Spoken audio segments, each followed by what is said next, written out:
Religion that is pure and undefiled before God the Father is this: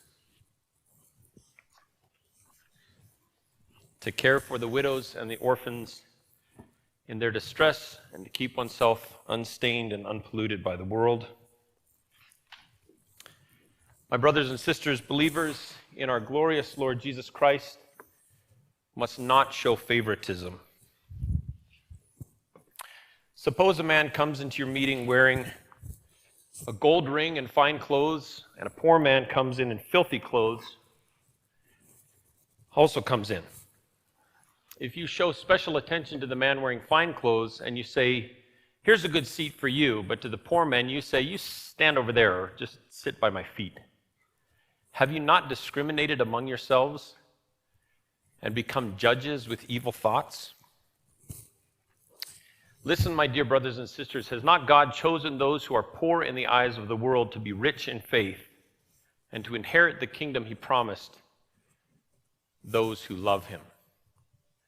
But you have dishonored the poor. Is it not the rich who are exploiting you?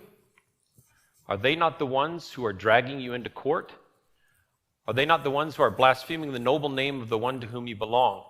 If you really keep the royal law found in Scripture, love your neighbor as yourself, you are doing right. But if you show favoritism, you sin and are convicted by the law as lawbreakers. For whoever keeps the whole law and yet stumbles at just one point is guilty of breaking all of it.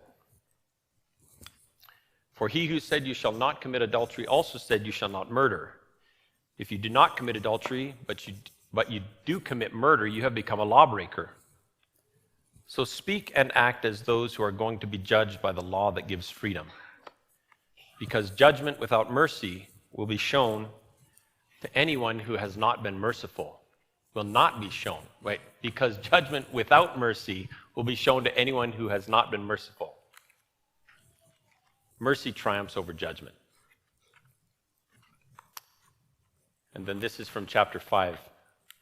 Now listen, you rich people, weep and wail because of the misery that is coming on you. Your wealth has rotted and moths have eaten your clothes.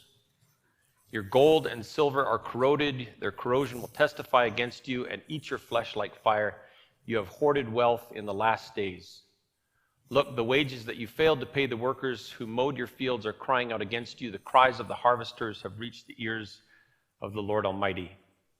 You have lived on earth in luxury and self-indulgence. You have fattened yourselves in the day of slaughter. You condemned and murdered the innocent one who was not opposing you.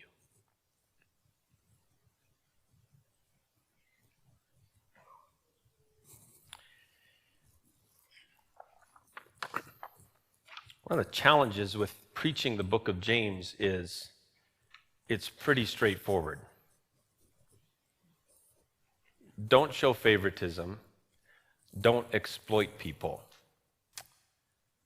Go in peace. Right? We kind of get it. But let me ask you a different question. Okay. I'm tempted to have wives out their husbands, is what I'm tempted to do. But I'll open this up generally first. Tell me a food that you don't like. Somebody. Who's kimchi? All right. There we go. We're right into it there. Okay, what else? Liver? Yeah. Were you forced to eat it as a kid? Yeah. Okay, liver, forced to eat as a kid. Mark? Parmesan cheese. Yeah, gives you an upset stomach, doesn't it? I know. And you don't like the taste. All right, something else. Cream of wheat? Yeah, if you put enough brown sugar in it, though, it's kind of hard to find these days, isn't it? What about a food that you have, is there food that you've learned to eat that you didn't used to like but you do now? Pardon? Olives? That was in the wedding yesterday, actually. Yeah, olives. I grew up, I loved black olives. I hated green olives. Man, this is frozen solid, so I'm going to do this. I was a picky kid. I was a picky eater as a kid. I was the kid who would order the Happy Meal from McDonald's and then ask for no onions, no pickles, just ketchup and mustard. And McDonald's isn't great at special orders. And so I have a vague childhood memory of just resentment in the car around me because I insisted on only that, and the whole family had to wait while they made a special burger for me, which was about this big, right? Growing up, if we went out to a restaurant, we got the house salads. What? You're going to nuke one for me? Here, all right, so warm one up for me. If we got the house salads, I gave my dad the onions, he gave me the cucumbers. My Aunt Darlene has the table that they grew up with as kids. It has a ridge under the table. That's where the parsnips went. And I heard stories growing up about my grandma always wondering how the parsnips all got cut off at the sprout. She couldn't figure out what animal was cutting off all of the parsnips as they sprouted. It was her two boys is what was doing that. There's certain foods we don't like, right? Michiko's going to warm this up for me, see if we can get this going. When I lived in Japan, this is frozen like a rock. So when I lived in Japan, as an outsider, people there were curious about what I could eat. Oh, do you like Japanese food? Yes. Really? Yes. And then it was like stump the chump, right? It's like, do you like crab pate? Like, not at first, I didn't, but I got to like it. What about uni? Uni is sea urchin. You eat it raw. It's a delicacy. Hard at first, love it now. Squid? Salt, yes. That's what I should have brought, yeah. Salted fish guts, that's the thing. That's right. Yeah, it was hard, but I could do it. We walked into a store one day, and they have a pounded rice ball. It's sweet rice, and it's got a sweet sauce on it. It's a dessert. It's great. It's served on a skewer. We walked into a supermarket, and they had this big cauldron, and they were pulling balls out of the cauldron and putting them on skewers, and they handed them to us, a sample. I thought that's what it was. It was not. It was called konnyaku. It's a hard gelatin, salty thing. When you think you're putting a soft, squishy, sweet thing into your mouth, and you put a hard gelatin sour or salty thing in your mouth, I thought I was eating an eyeball. Thank you. But the one that they always ended up with was natto. This is natto. And they said, "Can you eat natto?" And we said, "What is natto?" And they're like, it's difficult. They said, "It's beans." I said, "Oh, beans." They said, "But not just beans." "Well, just beans, but not just beans, soybeans." I said, "Okay." And then they said, finally one guy said, "Okay, milk becomes cheese, beans become natto." Think about it for a minute. Milk becomes cheese, beans become natto. Can you see that? There's nothing but beans there. I said, "It's like a mash?" "No, it's the whole beans, but they're fermented." "Can you eat this?" So they served it for us. To the uninitiated, and okay, I'm going to apologize to everybody, all the Japanese people that may hear this at some point, including my wife. I'm going to tell you my first impression, and many foreigners' first impression. It smells like dirty gym socks. And it has a texture that's called neba-neba in Japanese, which we don't have a nice translation for in English. Every translation we have is negative. But in Japanese, neba-neba is not a negative thing. So try to think of slick and slimy in positive terms. All right? You eat it with mustard and a kind of sauce that has dehydrated bonita fish flakes in it. I know all your mouths are watering now. You whip it up until it's nice and frothy.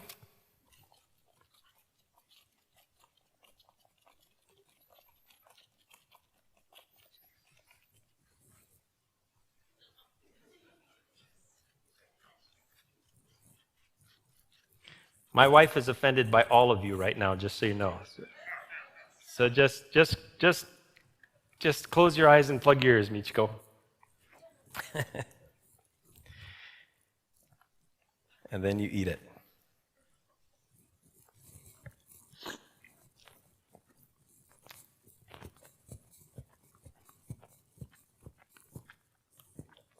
It's delicious. And I'm being serious. So when we got married, this still smelled like stinky socks to me. And it was a barrier in our marriage early on. Because this is a very common breakfast food. Some families would eat this every morning. It's super healthy. It's got the probiotics, right? So Michiko, I think for about 5 minutes, she thought, well, I'll give this up for my husband. And then she's like, I'm not giving this up for my husband. So she's eating it, and I'm going, ugh, it smells like dirty socks first thing in the morning. Then one morning I walked in and it didn't smell like dirty socks. It smelled like smoked cheese. And then I could eat it. But it took a while. I learned in Japan, if we were a guest at someone's house, we could eat any food they served. You can chew and swallow without tasting if you have to, in order to be polite. Right? That's a stage. First, you might struggle with your gag reflex if it's something that's new or different to you. Then you might learn to chew and swallow, even if you don't like it, just to be polite. Then you might get accustomed to something. You learn this is what it's supposed to taste like, and it's not too bad. But here's what I want you to remember. This food that was so repulsive to me at the beginning is delicious to somebody else. They find that food delicious from the start. They grow up. My kids have never experienced this as something that they had to learn to eat. They've been eating it since they were little, and they like it. And now we're not just talking about food. Right?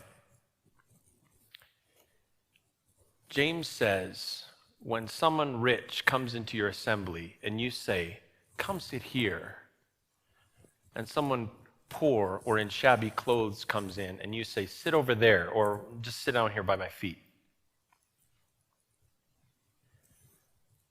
For whatever reason, we find some people attractive and some people distasteful. And James says, not in my big brother's economy, don't. You can't do that. You can't be respecters of persons.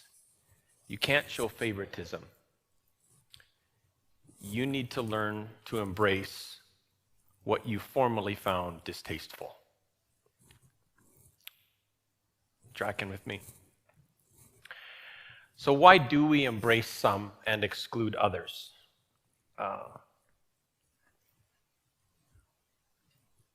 We're strategic. We're strategic in our relationships. Some people have something to offer us. James used the example of the rich and poor, but I think he's talking about a lot more than just folks with economic means and those without. Folks who are popular, folks who are funny, who gather people together, folks who are easy to be around, folks who make us look good. They have some capital from which we benefit, right? There are some folks around us that we think they don't have any capital that benefits me. And so consciously or unconsciously, we're strategic in our relationships. We gravitate and embrace the people that can give us a leg up, and we kind of step away from the folks that are a little bit more difficult, right? Sometimes we do this sometimes we're a little bit better than that, and we're more embracing, but even when we do that, we do it in a way that's kind of selfish. Sometimes of course, there's people with capital, something to offer us, we embrace them. And then we have pity on people that we think don't have something to offer us. And that makes us feel good about ourselves. That is also not what James is talking about. He's not talking about pity so that I can feel good about how nice I'm being. He's talking about embracing another person who's created in the image of God and not showing favoritism. He's talking about the economy of society that Jesus showed us. Some people are threatening, right? It's not just that they don't have anything to offer. There's risk involved with associating with some people. And I'm pretty sure most of you could name a person, either from school days or at work, that if they were too close to you, you were going to have problems. Right? I can see faces from my childhood.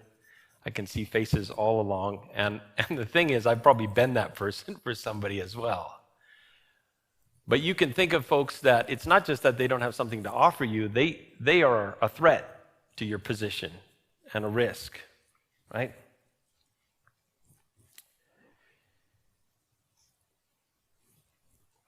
This looks like people whose social awareness makes them risky to be friends with. These are people who wear us out. They're exhausting. I have a friend who's on the streets who I wouldn't give him a ride in my car unless I had something to put down on my car seat. Right?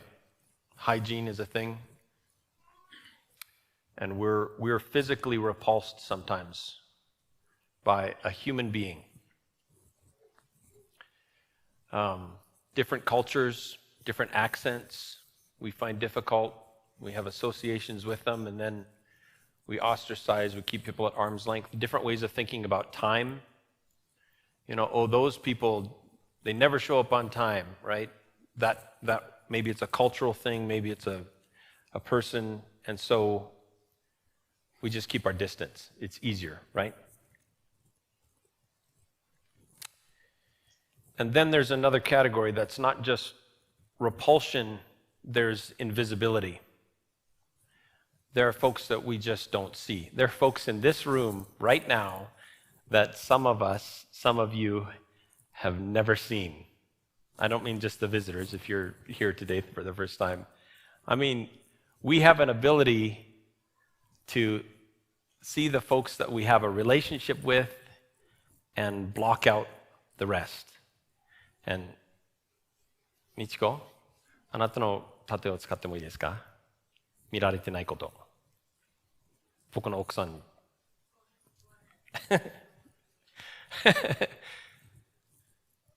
My wife's Asian, right? We have been at churches sometimes where for an extended period of time, people didn't see her until they found out she was a pastor's wife. And then, oh, Michiko.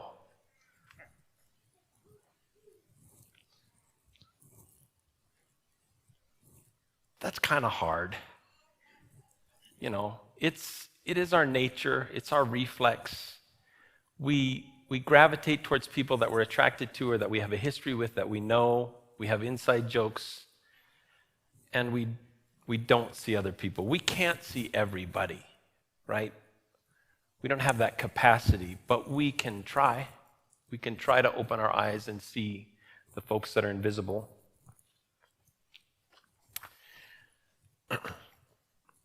So there's a gradation to this relationship stuff. The first would be the gag reflex. Some of you were wrestling with it, right? Especially when I glopped the stuff down. We have that kind of reflex to some people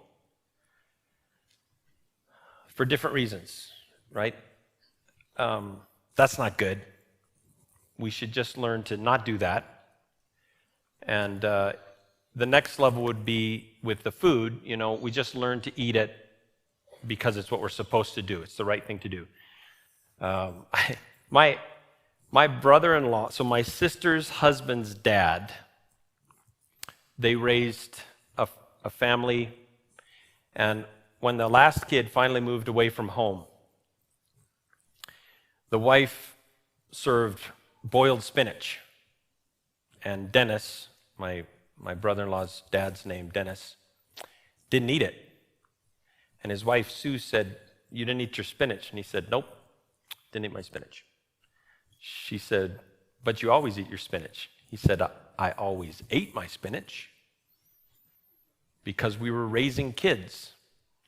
And you served it, and the kids needed to learn to eat the spinach." So for 20-some years, he ate the spinach. And she said, "Well, why aren't you eating the spinach now?" He said, "I hate spinach. But I ate it because it was the right thing to do."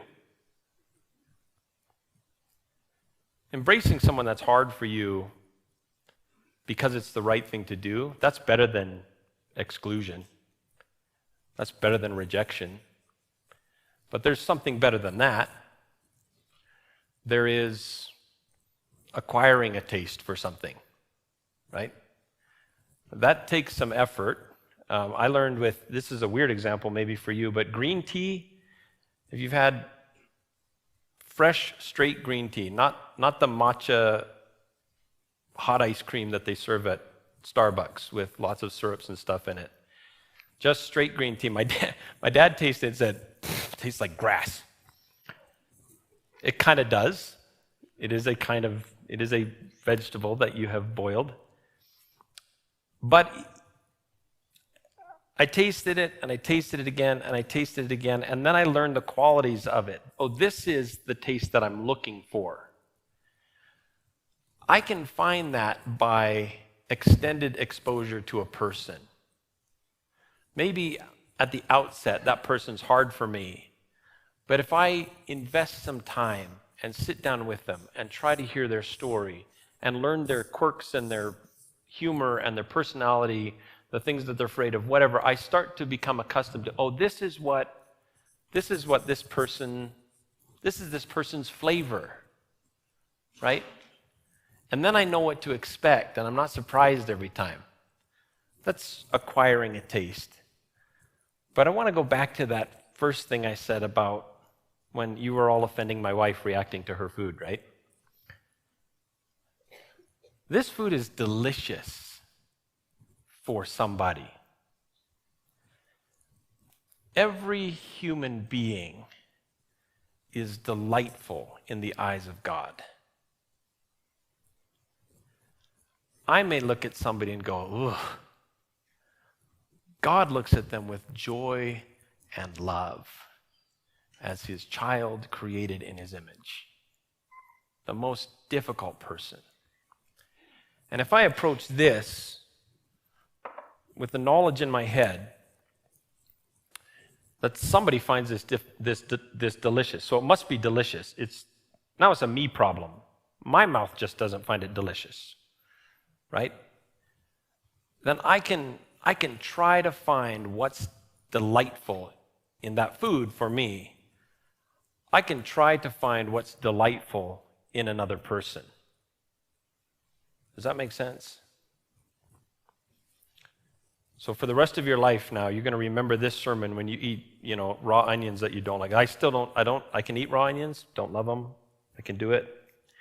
Haven't found the delightful part in them yet. But I'm looking for it. But I hope you'll remember that, right?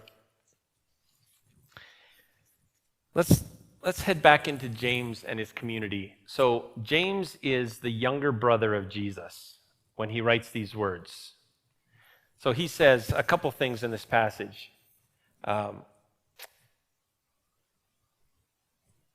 What's he say? Does he say, if you love your neighbor as yourself, you're doing well, right? Where did Jesus talk about that? Who was the neighbor? Remember the lawyer asked him, well, who's my neighbor? Jesus picked the most difficult person he could think of. He chose the Samaritan to be exemplary of my neighbor. We've heard Good Samaritan for so many years, we think that's a good guy. That is not how Jesus' hearers would have interpreted Samaritan as neighbor. That's James' big brother, echoing Jesus. If you love your neighbor, you're doing well. And then he reminds them of Jesus' Sermon on the Plain in Luke or Sermon on the Mount in Matthew. Blessed are the poor. In God's economy, the ones that we see at the bottom are at the top. He said, so stop being strategic in your relationships and start valuing the people that God says, these are the ones that I'm going to raise to the top. The ones you think are the low ones. He said, no, they're the ones that are lifted up. They're the inheritors, right, of the kingdom. But James is also talking, he's writing to a community that knew Jesus, that is post-resurrection, the community that saw Jesus crucified and raised, ascends to heaven and thinks, okay, here we go. And now they find themselves in hardship and famine and persecution. And if you are after the resurrection and your situation doesn't make sense with what you expected, you thought it was going to be all victory. This is not a community that's singing "Oh, victory in Jesus" when they're trying to figure out how to feed their kids. They're in a hard situation. It's understandable. I can understand the temptation to be strategic in your relationship. But it's in that context that Jesus says, now, when it's hard, especially when it's hard, you need to embrace the person that you think doesn't have anything to offer you. For your own sake and for their sake. That's the community you need to be. I think of a time when one of our children was difficult. I won't give which one. And I remembered a conversation that I'd had with my mom about discipline. When your kids are tired and they're grumpy and they've had too much sugar in the morning or they just watched a movie and they're falling apart, should we give them a break then? Or that's when the discipline matters? My dad's theory was that's when the discipline matters. Because in life, you don't get an out when life is hard. You don't get a pass for bad behavior when things are rough. When things are rough, that's when your discipline kicks in and you choose to do the good. In this situation in James's community, it's famine, it's hardship. They still have to do the right thing. They still embrace the difficult. Does that make sense?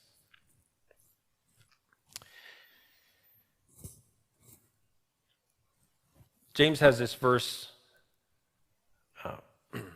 Actually, Josh, could you find chapter 2, verse 12 and 13? In the other things, I want to read this to you.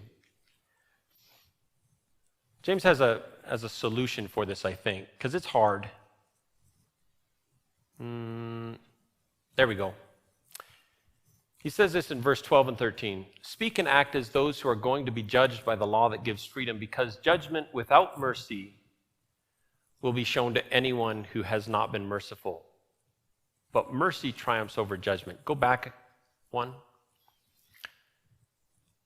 Up till this point, he's been talking about how you judge others, right? How do you're judging the person that has something to offer, you're giving them a pass, you're embracing them. The someone who doesn't have something to offer you, you're rejecting them, excluding them, repulsed by them. But now he switches it. Speak and act as though who are going to be judged. Now you're the one going to be judged by the law that gives freedom. Because judgment without mercy will be shown to anyone who has not been merciful. So I'm not going to receive mercy if I'm not very merciful. But then he says, mercy triumphs over judgment. That's the place to lean into and to think about in my relationships with others and my relationship with God, how I have received mercy again and again and again. And to take that mercy and then offer it to someone else. Mercy is not pity. Mercy is friendship in the face of the brokenness. And I can offer that because God has offered that to me. Mercy is not an angry God begrudgingly offering us salvation because his son interceded. Right? Sometimes we slip into that, where I'm receiving mercy from a God who's mostly angry and disgusted by me because his son stepped up and got in the way. That's not the story. God sent Jesus so that we could have a relationship. God's mercy isn't begrudging. It's not the last resort. It's the plan. It's by God's initiative. God's mercy also isn't just cold impartiality, where I just don't taste the food anymore. I don't taste the delicious food. I don't taste the gross food. I just eat whatever. God's mercy is warm. It's embracing. It's not cold impartiality. It is warm, embracing mercy. That's the mercy that we receive. God looks at me. I see my own filth and my shame. God looks at me in delight. Does he see the gross stuff? Sure he does, but he's got a plan to get rid of that because he delights in me, not because he's forced into a corner and has to accept me because of what his son did. Does that make sense? I can look at someone else and I think by prayer, by patience, by remembering what God has given me, I can probably find something to delight in that person. Not just begrudgingly accept them because I have to or it's the right thing to do. Not just show pity, but offer warm, real friendship. It's hard. And I would, as we were talking about this in the sermon thing, I would say, remember that I don't think Jesus had a magic card that made this kind of thing easy for him. He touched the untouchable. He reached out to those on the margin. He broke rules so that he could heal on the Sabbath. Right? He broke society's rules to demonstrate what we're talking about, that people were delightful to him. Everybody was delightful to him. Yes, he rebuked the rich who were exploiting. Yes, he rebuked the Pharisee who were abusing. Yes, he reached out to the prostitute who was a mess. But if all of that was a show of his love. But even Jesus took time away from people to recharge. And I think that's something that you and I can embrace as well. None of us could do this all the time with everybody. We have to get away and breathe and have space and recharge and find a way to get through the things that are still frustrating in these relationships. Does you follow me? We didn't talk much about chapter 5. I just mentioned it briefly there. What he says in chapter 5, he blasts the rich, but not just those with economic means. He blasts the folks who are abusive and exploitative to those under their power. So you have, we think in categories, the rich, the poor, and me, right? Most of us put ourselves in the middle, I think, when we hear this. There's always someone richer than us, and there's someone that's difficult. We put ourselves in the middle. But there are people in my care that I can exploit. I might have, if I'm a business person, I might have customers that I'm dealing with.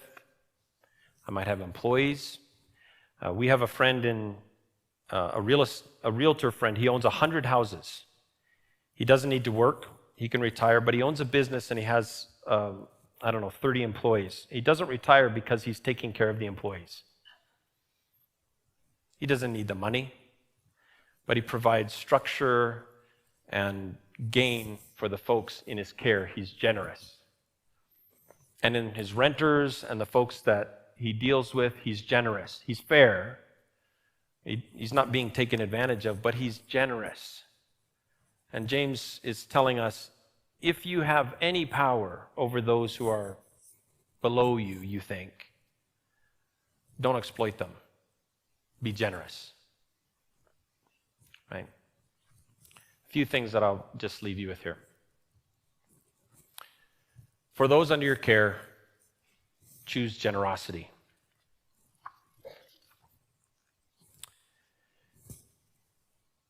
For those who are hard to love in your life, don't make eye contact with anybody else in this room right now. Don't be like, you can pray. That's a decent starting spot. Pray for that person every day. It's fair to be honest with God and say, I don't like that person very much. They're hard. When they're with me, my situation gets harder. My hackles get up. I lose my temper. I just don't want to be around them. God goes, okay, I get it. But he finds them delightful. You can pray for your own attitude. And you can pray blessings for that person. That is one of the most effective ways to dissolve the barriers between us. If I take someone who has hurt me, or I take someone who is difficult for me, and I pray blessings for them, over an extended period of time, my attitude is almost guaranteed to change for that person. And I can ask God to help me see them the way he sees them. With compassion, with some measure of judgment and accountability, I'm sure, but especially with delight. For the invisible nearby, ask God to help us see them and to be welcoming. This one's hard. Because if they're invisible, you've got a habit of not seeing them. But we can ask God to help us see the folks that we haven't seen before. I'll make a confession. I opened my phone the other day and I looked at pictures from my first couple weeks here about 10 years ago. And I'm not going to point at any of you, but I was surprised that some of you are in the room now that were in the room then that I didn't know, that I still don't know.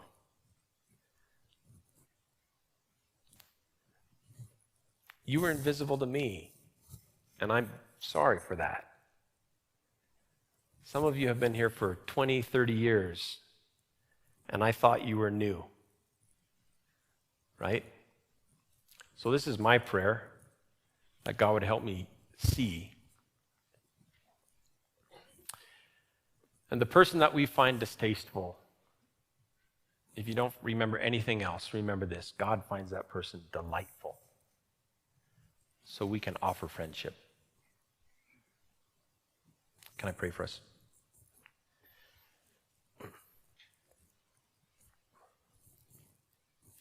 God, almost every week we talk about being a hospitable community. We want to be welcoming.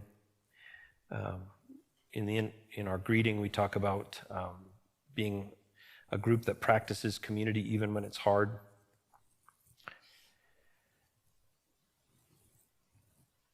Your son offered love to people who were hard to be with. His younger brother teaches us now not to show favoritism, not to exploit those over whom we have some power, but to be generous in our friendship, generous in seeking the good of others.